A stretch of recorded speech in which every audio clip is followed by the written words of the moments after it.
Welcome to Historical Drama with the Boston Sisters. I'm Michon Boston. And I'm Tequina Boston. We're your hosts and real-life sisters who binge on historical drama. We'll talk about films, fictional adaptations, and dramatic series as windows to the past and mirrors of the present. So fill your teacup or mug with your favorite sip as we explore what's fact, what's fiction, and the so what on historical drama with the Boston Sisters.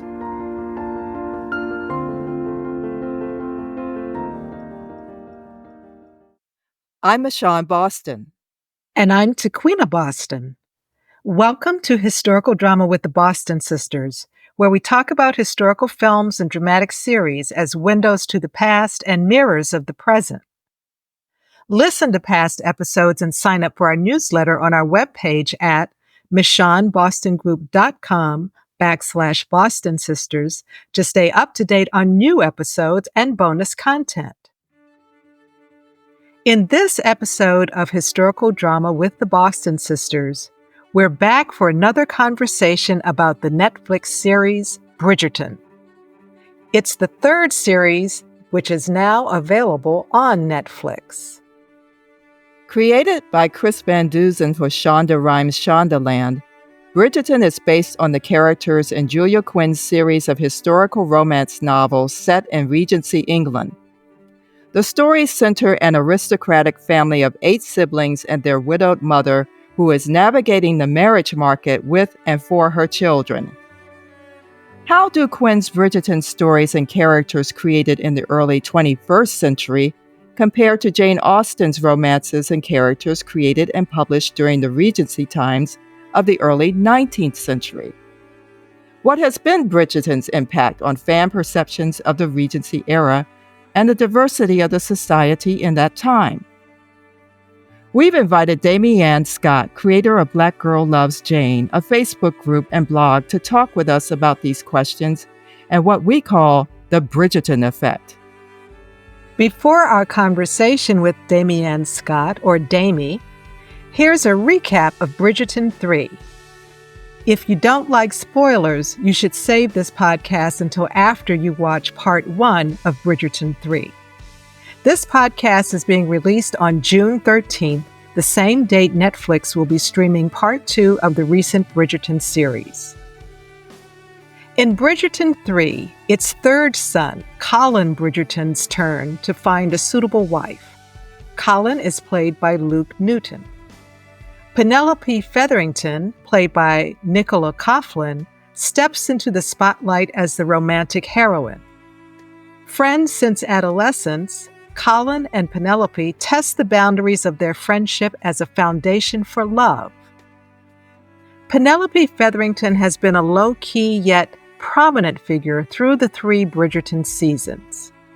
Socially awkward with no chance of being one of Queen Charlotte's diamonds, Penelope is fashioned by her mother's penchant for citrus colors. Penelope realizes it's time to break from these influences and perceptions that have dominated her public and private lives. But Penelope also has a secret persona as the writer of a society gossip sheet under the pseudonym Lady Whistledown, voiced by Julie Andrews. Lady Whistledown gives Penelope a voice, purpose, and influence in the town.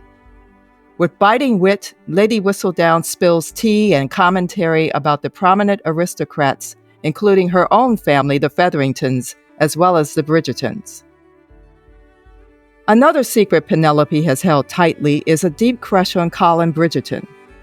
But disappointments have diminished her hopes of romantic love with Colin over the past 2 series.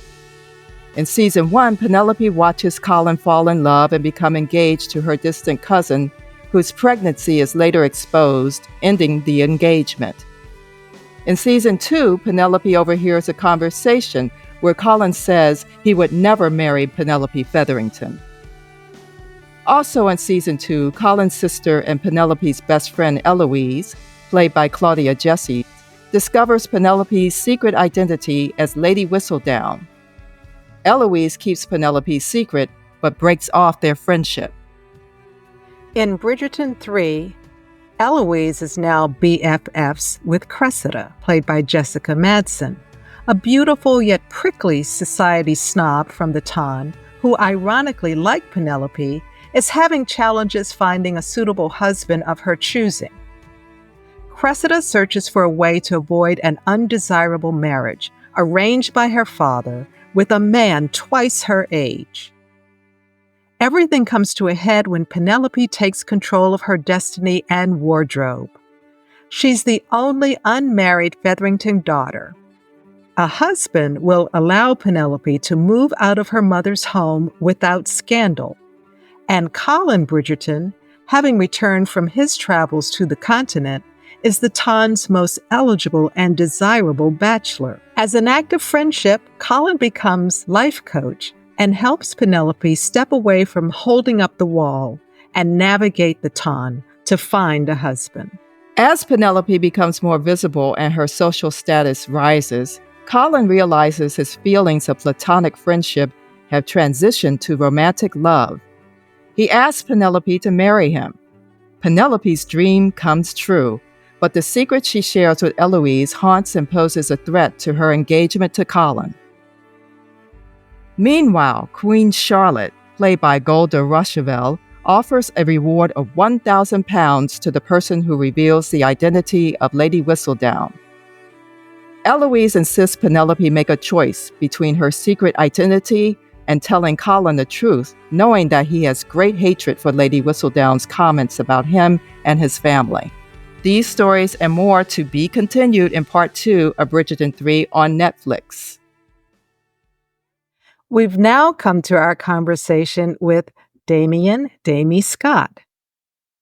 Dami garnered her love for Jane Austen after her beloved high school English teacher declared that Austen was too sappy for a person who loved reading Thomas Hardy. Dami earned her undergraduate and graduate degrees in English from Xavier University in Cincinnati, Ohio. After many years of defending her love of Austen and other Regency and Victorian authors, Dami created a Facebook page, Black Girl Loves Jane, in 2018, dedicated to her beloved Jane and the idea that it was perfectly wonderful to be an African-American woman who loves Austen novels. Since then, Dami has become a member of the Jane Austen Society North America and has been a guest speaker, panelist, or presenter for numerous groups. Her most well-known presentation is for Jane Austen and Company's Race and Regency series regarding Bridgerton's Queen Charlotte. You can check out her Black Girl Loves Jane page on Facebook and also on X, formerly known as Twitter, and Instagram. Welcome, Dami, to Historical Drama with the Boston Sisters. Thank you. I'm so happy to be here. Very, very excited about being here today. We are followers of your Facebook page, Black Girl Loves Jane, and that's how we found you. Thank you. It's getting out there. Yeah. So what inspired you to start the Facebook group and blog Black Girl Loves Jane? I started Black Girl Loves Jane really just as a blog. So I was going to use the, wit of Jane Austen as like prompts to write about my life. And I did that for about a year, and then about a year and a half. And then COVID happened and George Floyd happened. And at the same time, SANDITON was being shown on PBS here in the States. And there was some discussion about using the pineapple as an emoji for the romance between Sydney and Charlotte. And there were, along with others like me, we felt that was not appropriate. Since if you saw the episode, the pineapple was a symbol of the exoticness, the slavery, the imperialism of Great Britain at the time. So we were very upset about it. I was. And so I decided that I would put my 2 cents in, and Black Girl Loves Jane kind of slowly evolved to encouraging this idea of people of color being interested in in Jane Austen and just classical literature as well, but also fighting for the right for their space to be there and to have a voice to say, hey, that pineapple means something more than just a little cute romance or whatever was happening at the time. During that time also became just more of a thing to do of having people of color, at least a little bit in different types of series. So there was, Mrs. Cratchit was put into an FX version of The Christmas Carol. Yes. Those things, as people of color became more involved in those classical pieces of literature, there were also people pushing against that idea. So Black Girl Loves Jane kind of evolved to pushing the idea, know that we have space there, that we should belong there, and it's okay. And Yeah. we've done several podcasts about Sanditon. Those are our most popular Yes, it is. podcasts. And we did a not so popular, but we still love it, about the FX version Yeah. of A Christmas Carol, which It we had did watch. issues. It had issues. It did have issues. But the issue wasn't having a person of color play Miss Cratchit. I didn't have to necessarily defend it in high school, even though I was the only person of color in my class, because I went to a very small private school.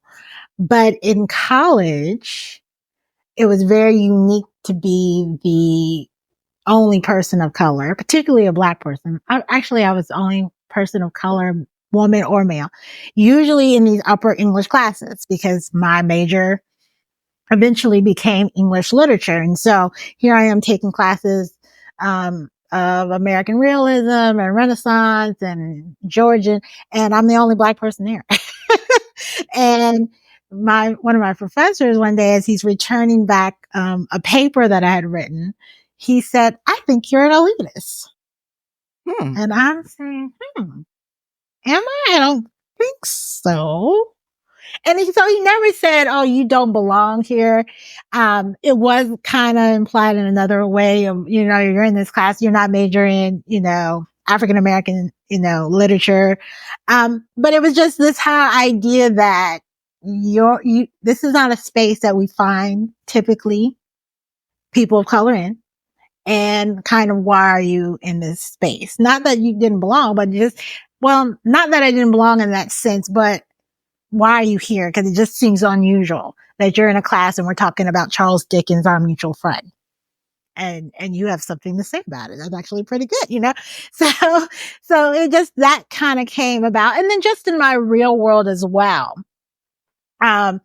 with my friends and with family and just people I knew, I'm the unique one in the sense, okay, my major was English. So first of all, I'm reading a lot. And then I'm reading things that are written by dead people. That were Eurocentric, and that is my path. So I was the odd one out, and just in those aspects as well. So it's kind of hard to find people that you relate to, particularly of your ethnicity, if you're the only one. Which is why then I did Black Girl Loves Jane, because it'd be like, oh, you're a Black girl. I would find a few.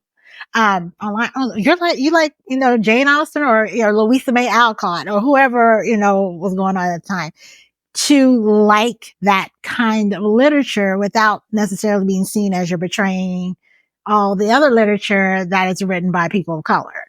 So that's kind of how that started and how I had to defend and really get to the point where saying, whether it is African American literature or whether it's British literature, or Georgian literature, whatever the case may be, these stories are great and should be accessible to me. We can go back to, I like Shakespeare as well. Because they're stories about humanity. And so any story that's about humanity should be able to be related to anybody. So my first experience was Thomas Harding, as I said in my bio. Thomas Harding's Test of the D'Urbervilles. Never read anything like that in my life. I was 14. My English teacher would not let us read anything past probably 1935. And so here I am in this school with a whole bunch of white students. And the only thing we're reading, there was no really Black people, I think, on the list. So they were all Eurocentric or Caucasian. And here I am, and I'm like, okay, well, let's do this because I'm a nerd. So I'm about being on it and reading it and writing that paper. And I'm reading this, and I'm like, really? They were doing all this and this and this in 1855 or whatever that time period was. I think it's 1865. They're doing all this stuff that we're doing now, but it's Yes. clouded in, lovely, figurative language, but it's still the stuff that we are doing today. I'm like, oh, this is great. What's the next one? And so I just kind of read all these things from Thomas Harding, which, if you know anything about Harding, oh my God, they're kind of, tragic, people are Yes, hanging they are. themselves and stuff. So, but I was reading all of it and just like eating it up. Like, I can't believe, but it's because again, it's stories about humanity. And so trying to find that space where you can get to where you can say, hey, these books, these stories are stories about everyone. So don't get turned off by the fact that they were written by people 200 years ago or Eurocentric people. They're stories about humanity. And if you can get past that, you'll find yourself in them. And that is where the defense comes, even to this day now with Black Girl Loves Jane, because I still have to push this idea that these stories are not owned by one group of people. These are stories for humanity, which is why I can be a Black girl who loves Jane Austen. Dami, why are you watching Bridgerton? What makes it a topic of discussion for the Black Girl Loves Jane community aside from the Regency period setting? Well, the reason why really initially I started looking at Bridgerton is because I was just excited that I could see Black people in Regency attire. It's just the truth. I was online, just kind of, going through stuff, and I saw this announcement that there was going to be this Regency period show that had Black people in it. And I'm like, oh, this is great. So I'm going to Julia Quinn's site and I'm like, oh, she wrote this. And I'm like, oh, it's Shonda Rhimes. Oh, okay. Because I was familiar with Shonda Rhimes, of course, with Grey's Anatomy, but also she did a show called Still Starcross. And I looked at that show, probably one of 5 who looked at that show. Cause it only lasted a year. And it was also a show about diversity in a setting that was not familiar. It was taking place right after Romeo and Juliet killed themselves. Mm. And so these were their cousins and siblings carrying on after their deaths. And I'm like, this is great. So when I saw Bridgerton, I'm like, this is great. This is fabulous. These Black people in this time. So the initial reason why I started looking at it, because I just wanted to see Black people in Regency attire. I always liked the costume, the clothing, of course, the romance. So that's when I kind of first got started into at least looking at those types of films, not necessarily reading the books yet, but looking at those types of period pieces was because of the clothing and the hats and all this. And so it was like, okay, I get to see that. Now, of course, it's still about the diversity, but it's really also about pushing out the idea, not necessarily Regency, but it's pushing the idea that we were present, that people of color were present during that time. And so what drives me nuts is when people say, oh, this is not historically accurate. With so many things that's not historically accurate about Bridgerton, we could go on for days. But the one thing that might be, well, not might, is historically accurate is that people of color lived during that time. They lived in that time in London and Bath and Lyme. They were prosperous to some degree. They weren't lords and ladies or in the aristocracy, but they were free. So they weren't just servants or slaves. And so, or enslaved people, I should say.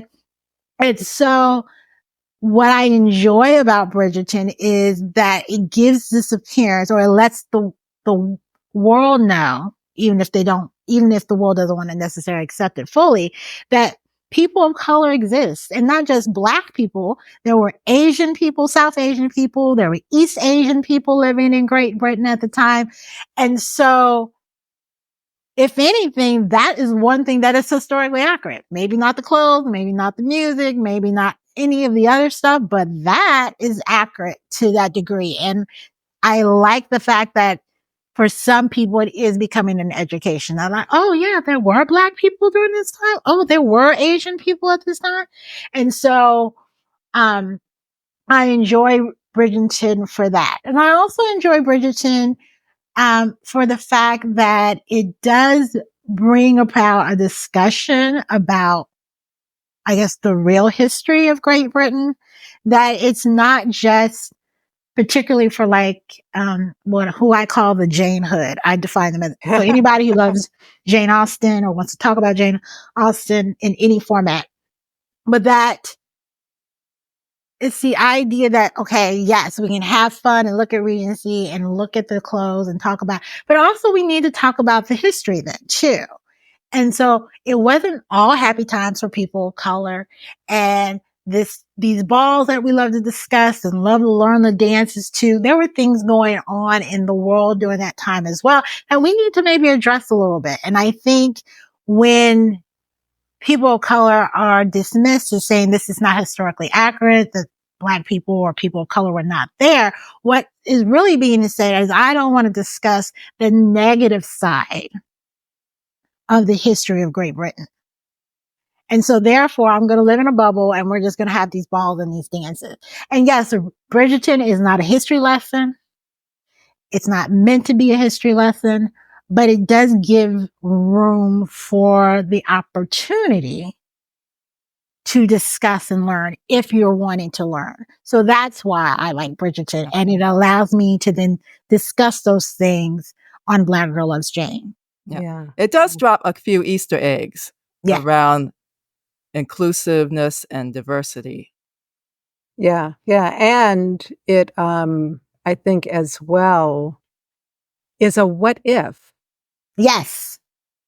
So it's giving us a sense of what could be possible if we didn't use the markers, quote unquote, of race as a way of dividing people. Though they do divide people by class in Bridgerton. Yes, we have a class. Yes, we do. Yeah. We have a class. But the idea that I can sit, so like the first season, of course, with Daphne and Simon, and the first season of Daphne and Simon. After the first probably couple episodes, because you are looking at the clothes and it's bright and it's really bright and colorful. And the idea of you got all these people of different ethnicities merging. So my brain is thinking like, okay, how are they going to explain these Black people? How are they explained? But after the first couple episodes, I'm just looking at the story. Cause again, it's about humanity. And in this case, falling in love, finding your mate, falling in love. So it really makes me excited now that even with season 3, though there are still voices out there like, oh, it's not historically accurate, I can just sit down and look at Bridgerton and be like, did you see what Colin did? Or, or see what Lady Danbury said or whatever, or Queen Charlotte, who kills me. She cracks me up. Or whatever, what she's done today, sniffing her stuff and all that. And just look at the show and not think about, oh, these are Black people, these are white people, these are Asian people, these are just people and they in this world, and this is their world. And the one thing they're not concerned about is what color you are. They're not even thinking about it. Yeah. They're thinking about if you got money or not. Right. Yeah. Yeah. They're thinking about that because we always got to have the titles. Right. The titles. Yeah. And we always have to have that in some story. We always have to have the other because that's where the conflict comes. That's where we get the plot and the action. So there's always an other somewhere. Yeah. In this case, it's the other of class. But since they're relatively all the same class, you don't have to think about that too much. In the sense, they're either a Viscount or a Duke or a Marchioness. Yeah. Rarely is there someone who's like, except for like Theo in season 2, rarely are they going even out of that bubble of the classes, right? They're all pretty much in the same class. So we're not even thinking about that necessarily. So there are other things that are causing rifts and problems and drama, but race is definitely not a problem. And I enjoy that thoroughly, that I can see myself and it's possible. The possibility is there, even if it is for an hour and 30 minutes or whatever. Yeah. Well, Dami, let's think about Bridgerton in light of the fact that it is presenting the world that Jane Austen wrote about. And if Jane Austen were to show up in Bridgerton, what would she recognize as her world and what would puzzle her? So first of all, Jane Austen did not necessarily write about the aristocracies. She wrote about the gentry. She was out in the country, in the sticks, as my mother. She was out there. That's where she went. So even this group of people in Bridgerton, she was below them. That's right. Okay. So she's not dealing with these people, right? She's dealing with the farmers and the farmers and gentry landowners, and that's who she's dealing with. So a lot in that case would kind of be like, what going, it wouldn't puzzle her. It just would be a new experience because she's aware that these people exist. So she knows there are these lords and barons. She knows that they exist, but those are not her people. She's more of the common person, is where she's living and dealing with. So I can kind of conclude it just from really remembering that's where Jane lived and what she wrote about, is I don't think necessarily anything would puzzle her in the sense of the stories that she was writing, because she wrote stories about humanity and falling in love and differences a little bit. Okay, so Lizzie was lesser than Darcy in that sense, but Darcy wasn't like a viscount, or anything like that. So there still was a little class issues there, but I don't think anything really would faze her. I mean, she knows they were having sex. She wrote a whole story about the girl getting pregnant from Willoughby. So she knows these men were sleeping around. So she's not shocked by, she wouldn't be shocked by Anthony or Bennett or Benedict or even Colin having these women and going to these nice, lovely little houses, these broths. That's not going to surprise her or shock her. Maybe the color of the clothing is going to shock her a little bit, right? Because they're so bright and bright, It shocked me. So the brightness of the clothing, maybe because it's not necessarily the style of, that she's used to during that time. But the things of humanity, of human nature, and those storylines are still the same. Yeah. So I'm not necessarily she would be shocked about classism or feminists because the women still can't do anything. Even in that upper echelon, they still are only trying to get married and have babies. That's what she wrote, not necessarily wrote about, but she was familiar with that idea. So she's familiar with the feminism. She's familiar with the sex that was going on during that time. Maybe she'd be a little less familiar with the idea that they're not dealing with any kind of political or geopolitical things going on. So there's no war. I saw a meme a couple of days ago and they were like, this world has no war. They're not thinking about the Napoleon or this. And I'm like, we're right. They're not thinking about any of that, Or where the world is.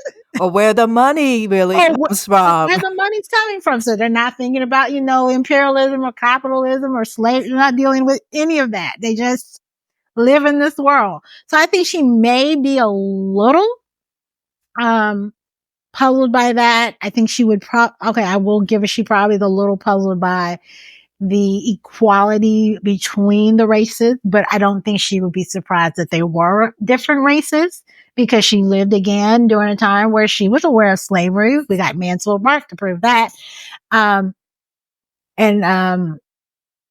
I think someone told me that she was familiar with, was neighbors or knew the neighbors of the Chief Lord Justice, which Mansfield Park is, titled for, people believe. So she would maybe be a little surprised by the equality of the races. She might be puzzled with that. But the stories of humanity, the stories of love that they're trying to tell in Bridgerton is what she's trying to tell too. She's just telling it in a different level of British life. Right. And so if we're just talking about the story itself, I think she would be like, okay. So, Dami, you've touched on the fact that Bridgerton presents a world where there are, Black people, South Asians, East Asians, there are people, and the more that Michon and I delve into real history, the more we find that there is more of a presence of people. The history of humans is migration, and humans have been moving around for centuries, probably since the beginning of time. At the same time, now we're only getting used to seeing that diversity in these historical periods, not only in Europe, but even in American history. So what do you see as the impact of presenting these more inclusive images of a historical past in romantic fiction? So one of the impacts I think that Bridgerton has had is it's given people the opportunity to reevaluate history. And that all these adaptations that have been created for Jane Austen and her novels, where it's only be Eurocentric, now there has to be a reevaluation of it. Yes. Because this is not the world that Jane Austen lived in that we thought she lived in. Right. Actually, the world that Jane Austen lived in was a little more diverse than we have believed to be. Mm-hmm. Mm-hmm. That we have believed it to be. And that they weren't all just servants who were people of color. They had wealth. They had some status. They had some contributions that they were giving to society at that time. And now we need to, therefore, as the viewing public, we need to learn those things. We need to reevaluate not only the history of Austen for the artistic side of it, but the history of not the world, but the history that we have come to know about Great Britain or about America or about any of those societies where we're now finding entertainment in them, but not really knowing the full story of them. And so I think that's one of the impacts that Bridgerton has done. And I think part of it comes from the grandfathering of just Hamilton itself, right? Mm-hmm, so if you haven't seen Hamilton or if you haven't heard about Hamilton, I don't know how, but Hamilton plays on this idea that of using people of color for major roles like George Washington and Thomas Jefferson.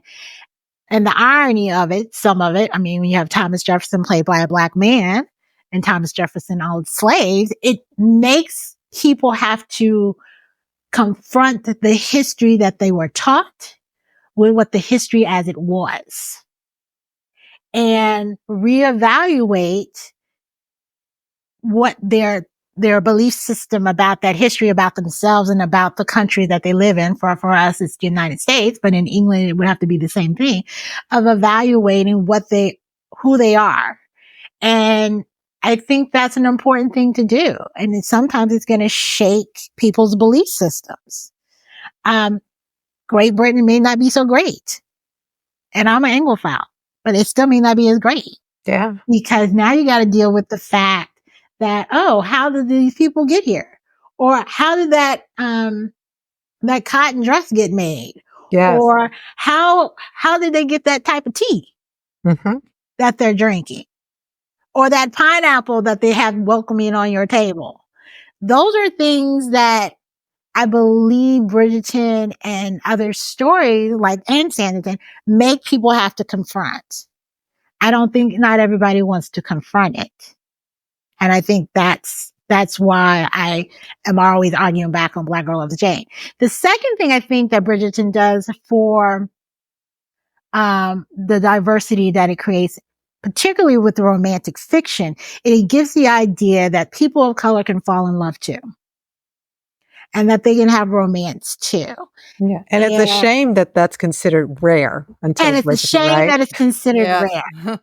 And I just wrote an essay about unwarranted disapproval or unwanted disapproval. And I talk about how Julia Quinn initially was asked why she didn't have people of color in her novels or LGBTQ. And she said paraphrasing, people that she writes for happy endings. And those people during that time were not going to get a happy ending. So that's why she didn't write about them. Well, okay, yes, slavery was going on at the time. And yes, many people who were LGBTQ community were hiding or would be assaulted or things like that. But that doesn't mean that they didn't have happiness. Right. Yes. Everyone has Good joy. point. Right. Yeah. Everybody has joy. And it doesn't mean that nobody was falling in love. Right. Yeah. So this idea that only your eccentric people could have happiness during, particularly for her novels, the Regency period, was kind of affronting to me. So then when you get Shonda coming in and say, well, I'm going to take your books, but I'm just going to let you know that there are going to be people of color in here and they're going to have happy endings. It was like, okay, great, because now, and she's talked about this, Shonda as well as Julia, how she's glad it's happened and it's glad about the diversity and things like that. But that's what I think Bridgerton does. It shows that there is a possibility for people of color to be in love, have happiness, and it's okay to look at if you're not a person of color. Yeah. Because people of color have been doing it for years. We adapt very quickly to looking at Romeo and Juliet or You Got Mail with Tom Hanks or, Outlander. We are very quick to adapt and look at their love story and like, oh, this is great, wonderful. But it's not reciprocated. And I think what Bridgerton does is say, hey, it's possible for us too, and it's okay that you look at it and then you can accept it and you can receive it. And it's just as beautiful and it's just as wonderful as the Eurocentric versions that we're all used to. And I think that's a good thing for romantic literature that Bridgerton does. You've been enjoying Historical Drama with the Boston Sisters, a podcast where we talk about historical drama series and films as windows to the past and mirrors of the present. Visit our webpage at michonbostongroup.com/Boston Sisters.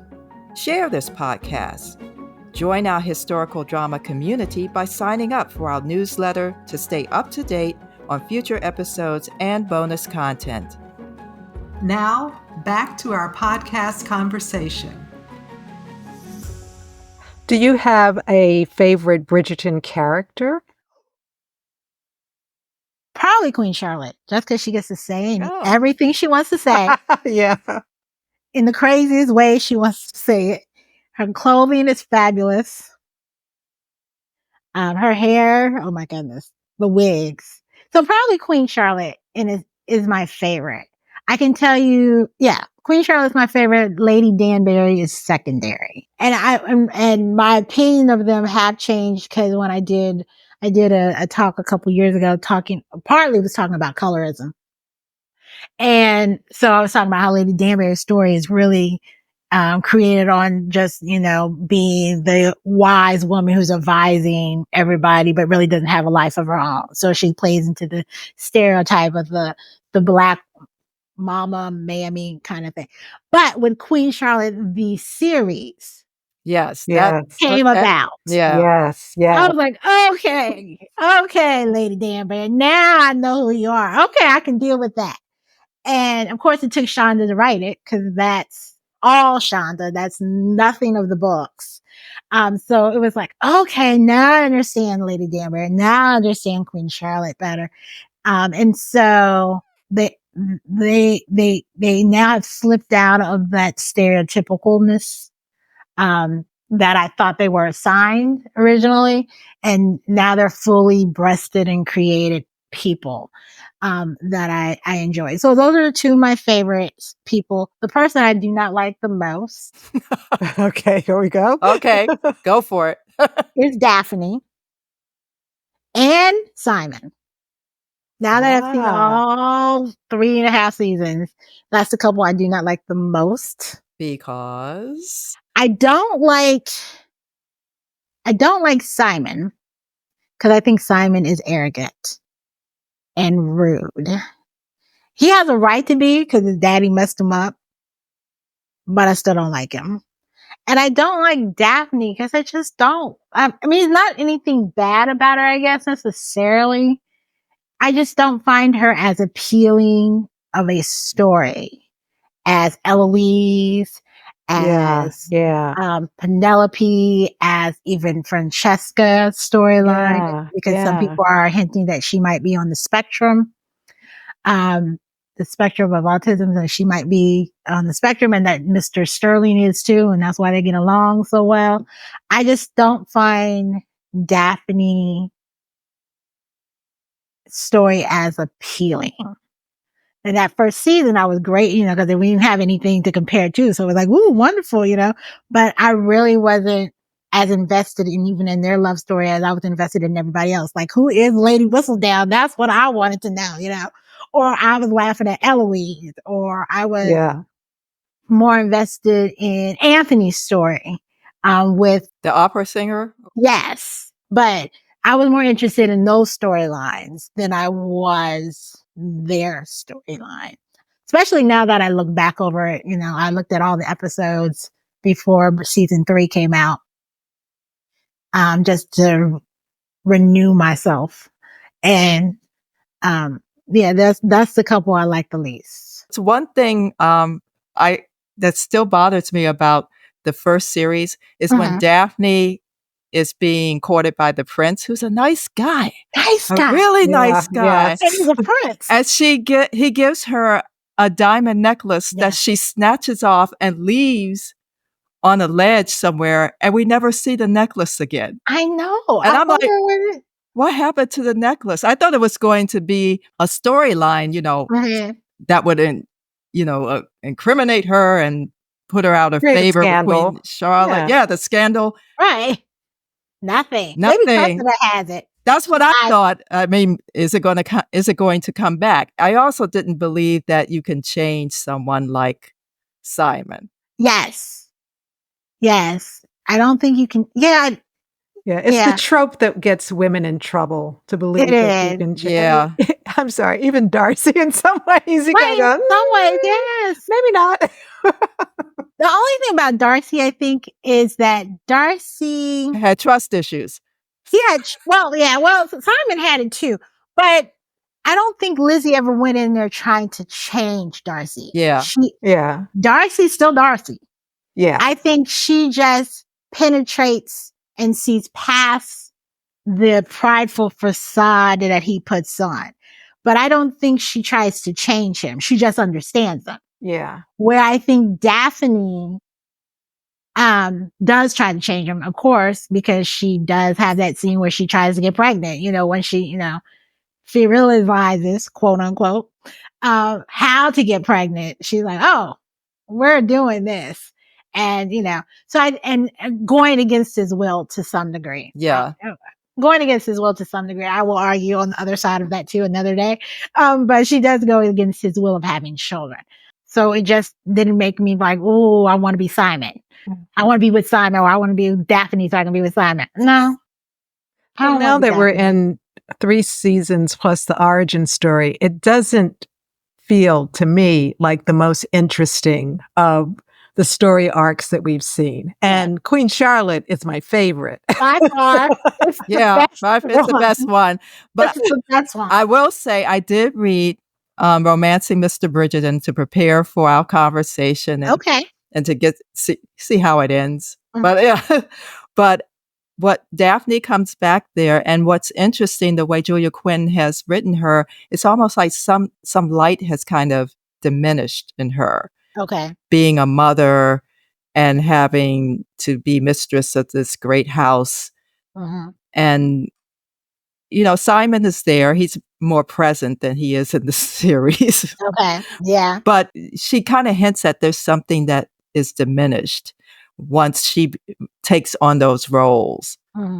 It's the reality of, if we really want to think about that period, it's the reality of being a wife. Yes. And being a mother in 1813. You don't have the freedom. You don't have the voice. You don't have anything that you think and I think partly is because they just don't educate the women, that she thinks she's going to have. And so now she's married and she's got all these children, because I have not read the books. So I'm just going to be honest. I haven't read any of the books. All I have is the series. Is that the reality of life is kicked in. I'm a mother of whatever many children, and my husband may be around, he may be not. I mean, during that time period, just because y'all were married doesn't mean he didn't have somebody on the side. It doesn't mean that he was as attentive and as wonderful as you thought he was going to be. And so I think the realities of just the life of what it means to be, well, she's a duchess, of being a duchess means. And so when Lady Danbury was like, yeah, I lived and now I'm living some more and I don't need to be married and I don't need to have nobody around me and I'm living my best life. That's what she meant. Yes. I'm living my best life because I did that wife thing. I did that children thing. And it's not always cracked up as what you think it is. And now I'm free to do what I want. Wherewith I think Eloise to me is so much more interesting. She's just a little feminist just running around acting crazy. And I love her because she's funny. She's insightful. She's really fighting a system that at that time she's going to lose to. Yeah. She's just going to lose. But she's putting up the good fight for as long as she is. But she's going to, I didn't write the book, Julia Quinn did, but eventually she's going to cowtail. She's going to find some man and she's going to marry him. And she's only going to be so much free. And then he's going to be like, no, Eloise, wait a minute. No, slow your roll. No, no, you can't start that business. No, you can't do this. No, you got to have these babies. Yeah, she'll be lucky if she can still get to read. Yeah. Yes. I'm hoping that Penelope and Colin will have something different because they're both writers. I mean, Penelope is the secret one and probably the better writer of the two. Maybe. I don't know, because you've seen it. I don't know if you've seen it, but maybe Colin is the new Lady Whistledown. If he finds out, because I know I kind of hint that he's going to find out. But the only way for him to accept that Penelope was Lady Whistledown and then forgive her for what she did, and for it to still continue on, is that he becomes the new person, right? Or they're in it together somehow or another. Because who are you going to pass it to? You can't pass it to Eloise. Eloise is not going to do it. We don't want any of the other sisters, the Featherington sisters, to do it. So who's going to take up the pen and also then realize who the past one was? The past Lady Whistledown. So the only one who would have to be in the circle of who knows who she is, who's the first one. And so it's either Eloise, and I don't think Eloise will do it. Well, why not Colin? He's a writer. He's there. He observes.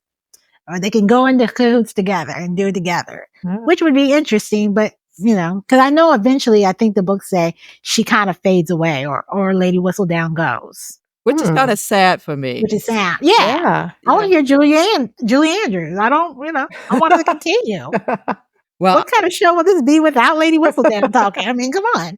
And I want to remind our listeners and everyone, the book and the series, two different things. We remind you about these adaptations because Bridgerton definitely draws from the book, the characters, some of the plot, but Shondaland takes it in a whole different direction.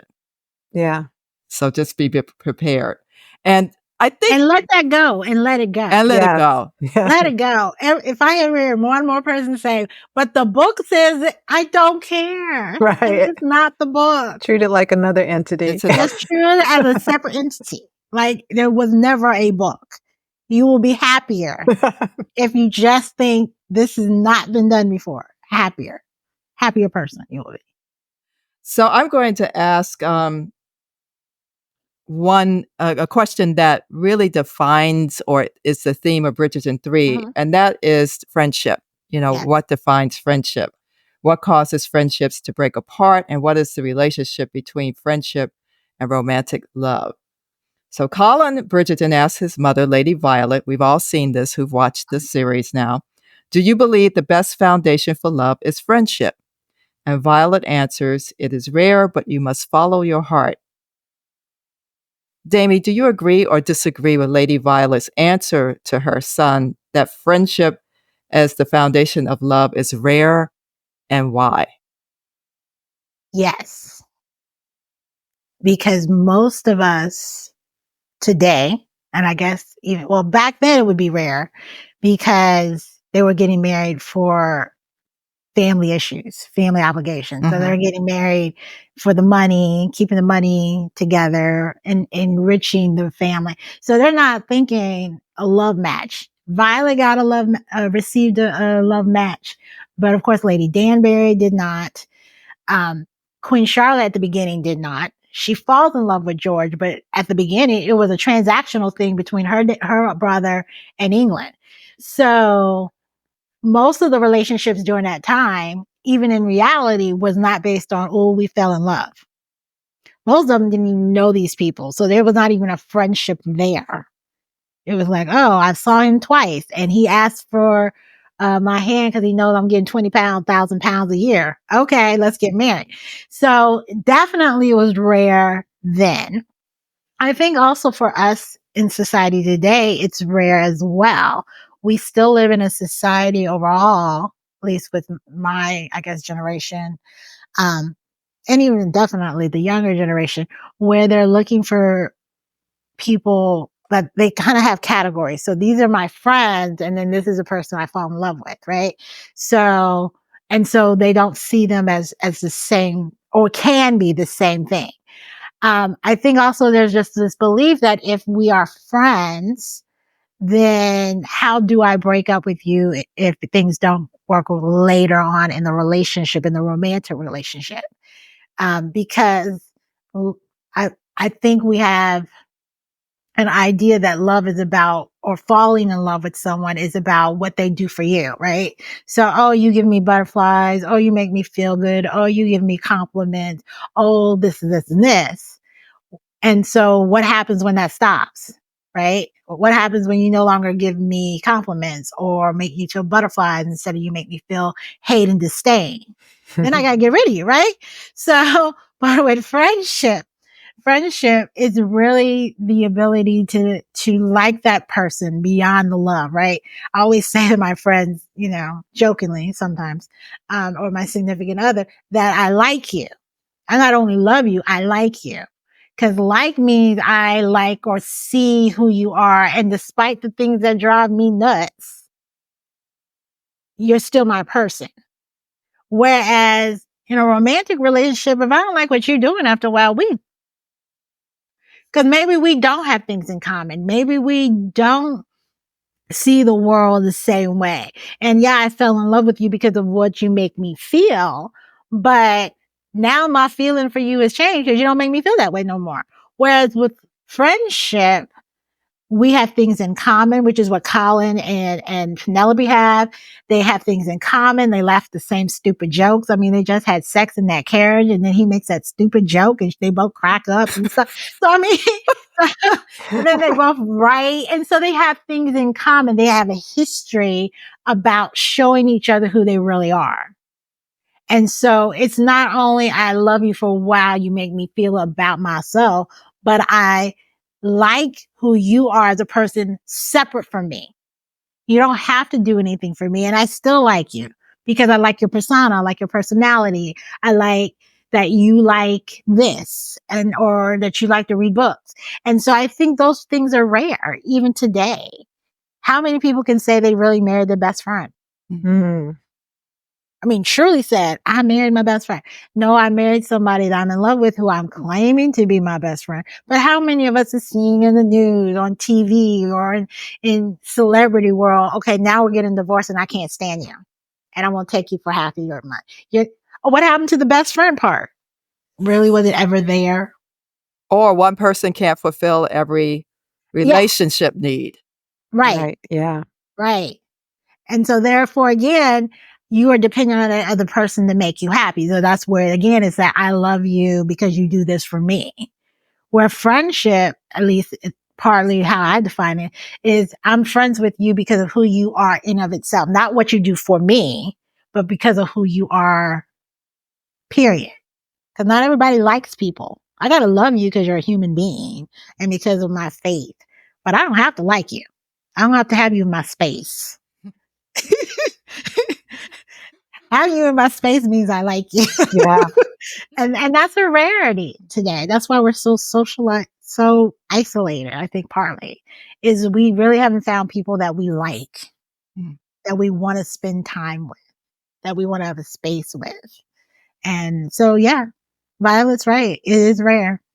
Mhm. But if you can find it, go after it, which is why she told him to follow his heart. Yeah. You don't have to marry the richest girl because let's tell the truth, Penelope don't have any money. Well, she Or she does. don't have a lot. It's She does. in the floor. It's in the floor. Yeah. She does have money. She doesn't have the hereditary money, I should Yeah. say. Right. The family money. She doesn't have the family money. She's not married. She's not a member of a family that is very prestigious in the town. She's a Featherington, so that's not a great name to be having.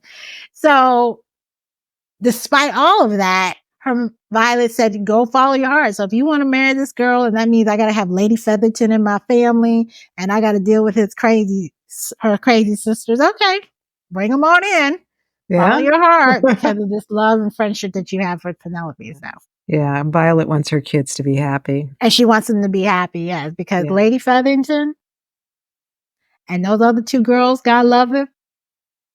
Do you really want them a part of your family? Probably not. But they come with the package now. So. That's right. You marry the family. Yes. So, Dami, we're now at the point in our podcast that we call the lightning round, where we ask guests questions that are related to the podcast themes around being a window to the past and a mirror of the present. So, our first question is, because you said you like Regency and Victorian, and for all we know, neither of these may be in your answer, but if you could time travel, what time would you visit and why? So I thought about this a little bit. So if I think about it, I would probably say Regency, but it would have to be like Bridgerton Regency. Okay. It can't be like Harlot's Regency. It can't be like that. It would have to be like Bridgerton Regency if I went back into a time period. So then, when I think about it, since that is not historically accurate, that time frame, and the likelihood of me probably having some money in England would be very slim to none.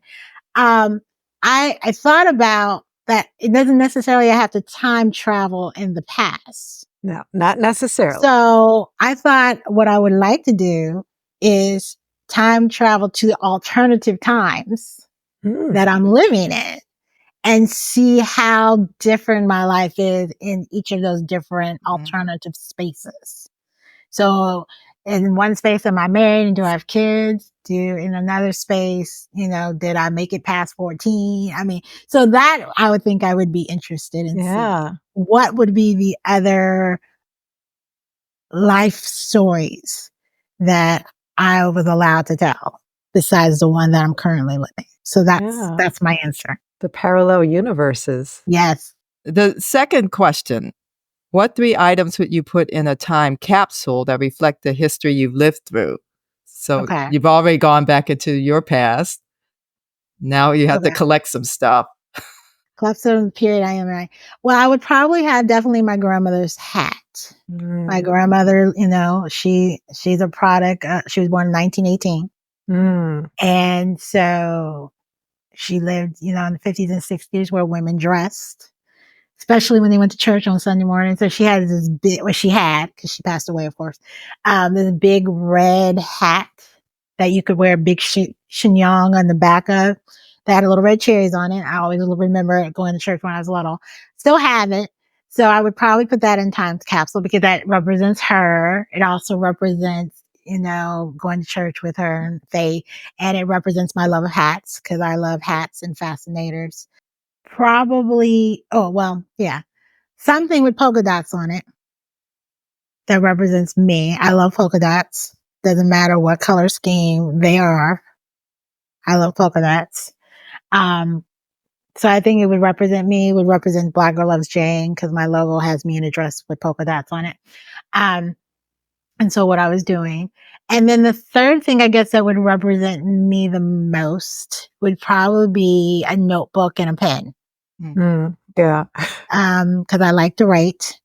I am old school. So even though I teach a Zoom class and I'm doing these social media things, at the end of the day, I'm asking for a piece of paper and a pen. I want to write it down. It's tangible. It will last when I think all this digital stuff will not. Because if we don't know how to transfer it into some other format, you won't be able to play it, you know? But you can come 2,000 years from now, and if you open up that time capsule, you'll see somebody's writing, my writing, and you'll be able to read my words, or you may not be able to open a camera or a video clip or thumbtacks that we all used to have. Now I don't even know if they sell those things anymore, the thumb drives. We may not be able to use or show, but the writing will still remain. And so I think those are the three things. Right. 3.5 things. So, Taquina, that was a very, very fun talk with Damianne or Dami Scott about Bridgerton and Bridgerton 3. What are your thoughts about what we just heard during that conversation or about our conversation? I have to say, I loved her answer to the question, what would Jane Austen find familiar, basically, and what would puzzle Jane? Like, what would she recognize in Bridgerton and what would puzzle her? And Dami took that to a totally different direction, totally unexpected for me, when she said that Jane Austen was writing about the gentry. She wasn't writing about the titled aristocracy, the people with title plus land. And that it made me wonder, would Darcy have even been good enough for some of that matchmaking they were trying to do, since everybody's so focused on the viscounts, the dukes, the duchess, the princess, etc. So that was really fascinating to me, that it was not Jane Austen's world. And yet Jane Austen was very, very aware. I mean, I think sometimes when we think about Jane Austen, we think of a much more innocent time. I guess in our own time, we're much more forthright. But she was writing about sex. She was aware of, what was going on in terms of the scandals in her community. She was writing about women's lot in life. And there was kind of like a feminist thread, as Dami pointed out, in Jane Austen's novels as well.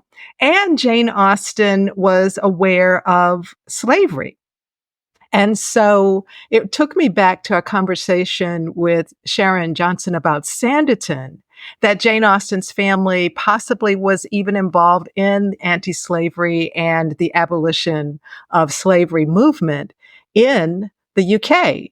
So that I really, really was fascinated by that answer, because it hadn't occurred to me. This is not Jane Austen's world. It's Jane Austen's time, the Regency period. Right. But they're two different worlds. Right. But, I heard another scholar say that there were people who either didn't want to be in the ton, like felt it was just too much drama, too much expense, wasn't worth it. They just stayed in the country. That probably would have been what, Darcy. That's Darcy. I yeah, that's Darcy. And maybe Bingley couldn't handle it anymore in London, and that's why he wanted to have his own estate. That's a really good point. And so a totally different world.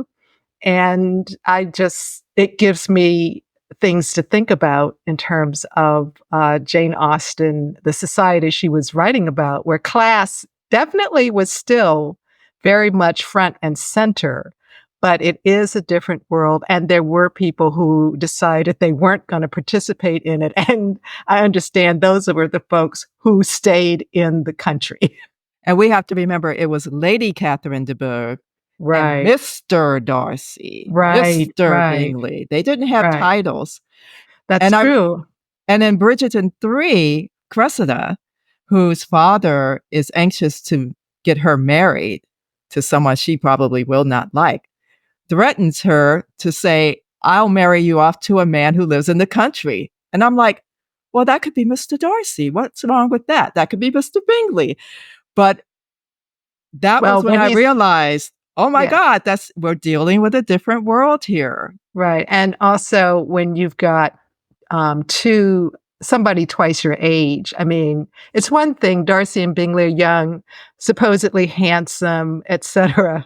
I can understand why Cressida would not want to marry someone twice her age and be in, have exiled to the country, basically. And she probably would have been very much like Bingley's sisters who were turning up their nose at Right, the right. assembly balls like that the Bennets attended in their crowd. She'd probably think that their clothes were dowdy, that they were behind the season. She would probably miss the season in London a lot. Well, we also now know that the Bingley sisters didn't get those invitations from the Ton either, Aha.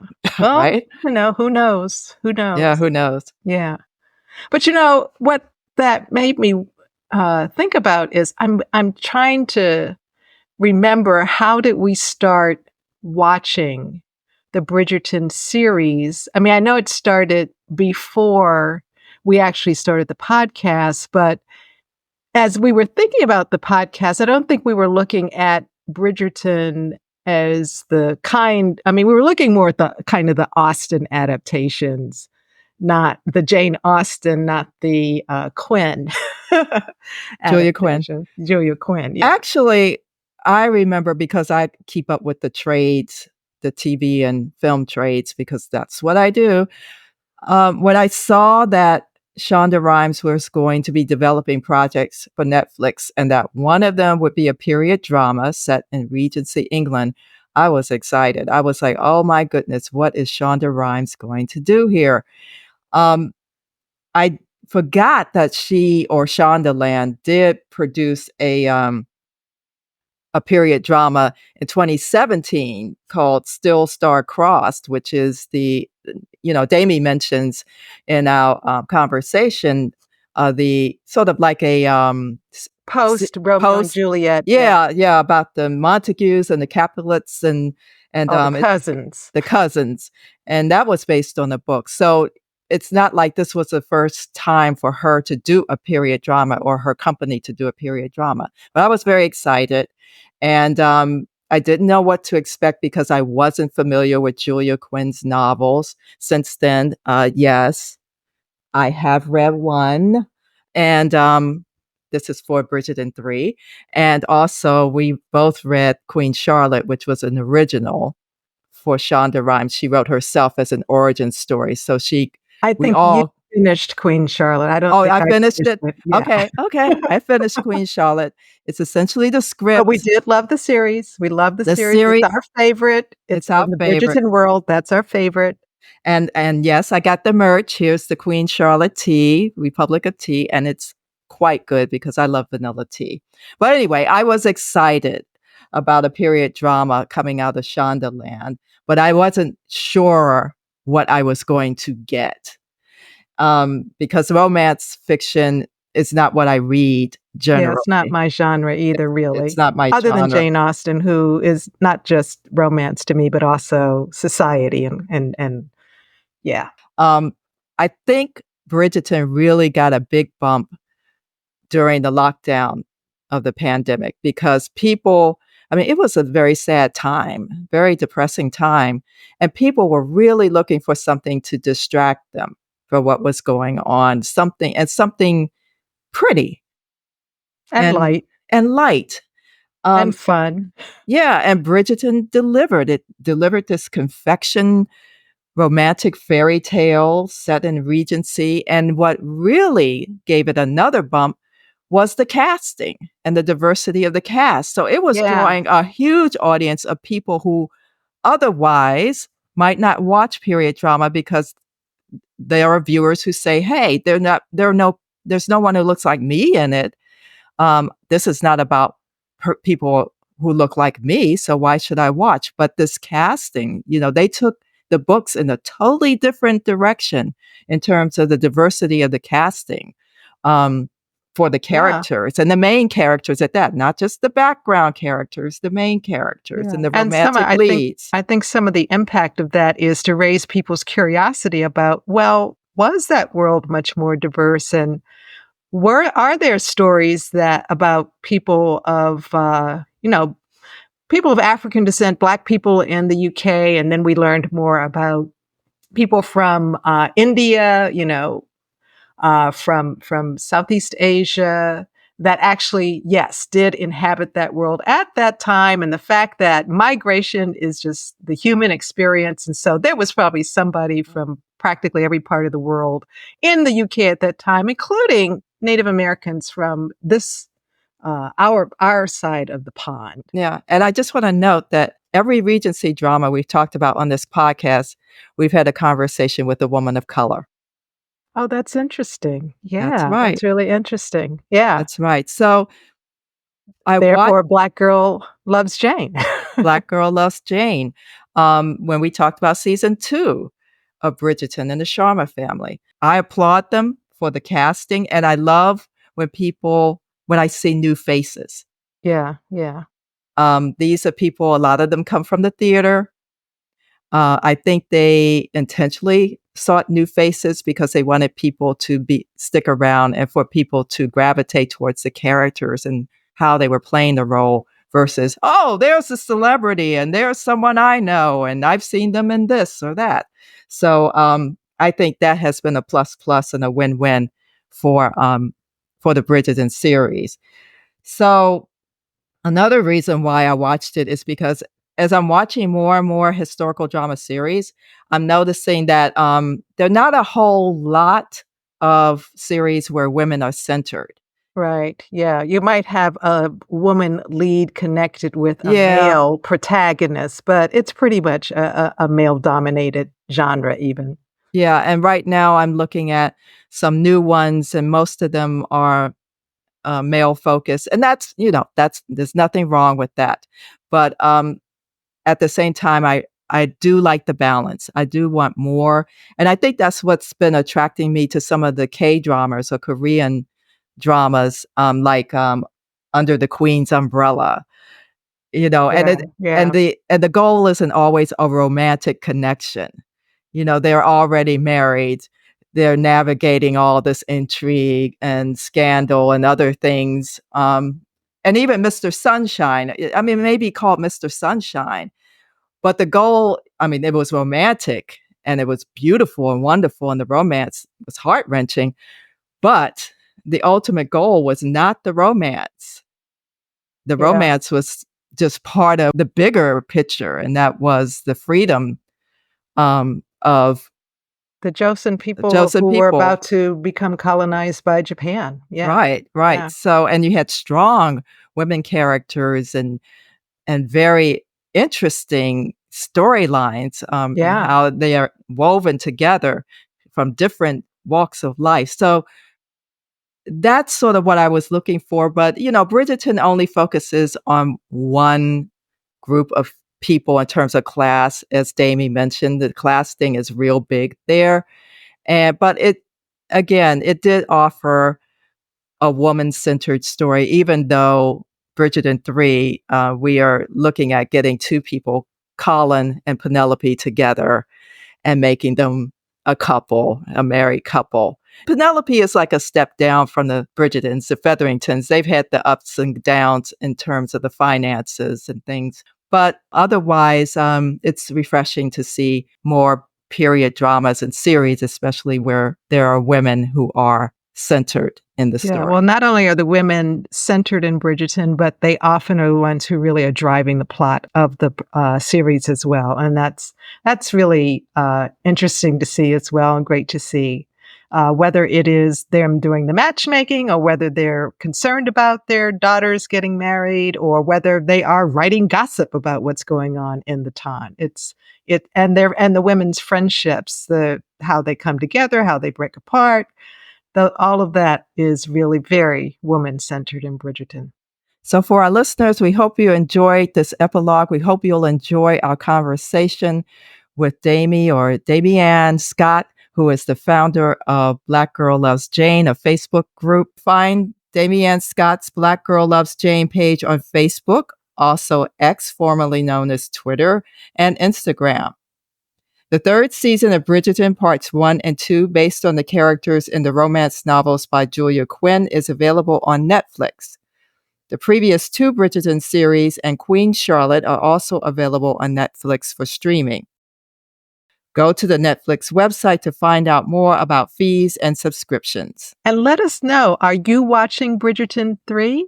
And if you are, what do you think?